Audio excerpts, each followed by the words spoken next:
உங்கள் வாழ்க்கையின் மிகப்பெரிய கேள்விகளுக்கு விடை தேடுகிறீர்களா? வேதாகமம் சொல்லும் மைய செய்தி இதுதான். தேவன் தம்முடைய ஒரே பேரான குமாரனை விசுவாசிக்கிறவன் எவனோ அவன் கெட்டுப்போகாமல் நித்திய ஜீவனை அடையும்படிக்கு அவரை தந்தருளி இவ்வளவாய் உலகத்தில் அன்பு கூர்ந்தார்.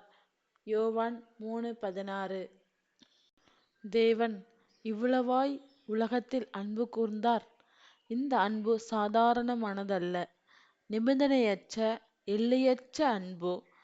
நீங்கள் யாராக இருந்தாலும், உங்கள் நிலை என்னவாக இருந்தாலும் அவர் உங்களை நேசிக்கிறார். ஆனால் இந்த உலகத்தின் மிகப்பெரிய சவால் என்ன தெரியுமா? அதுதான் கெட்டுப்போதல். நாம் செய்த தவறுகளால் அந்த அன்பை விட்டு விலகி நித்திய அழிவுக்கு போகும் அபாயம் இருந்தது. அந்த அழிவிலிருந்து நம்மை காப்பாற்ற தேவன் எடுத்த மிகப்பெரிய முடிவுதான் இது. தம்முடைய ஒரே பேரான குமாரனை தந்தருளி, ஆம், தனது பிரியமான மகனையே நமக்காக பலியாக கொடுத்தார். இது ஒரு விலை மதிப்பற்ற பரிசு. நாம் அதை எப்படி பெறுவது? மிக எளிது. நீங்கள் செய்ய வேண்டியது ஒரே ஒரு காரியம்தான், அவரை உங்கள் இரட்சகராக நம்புவது.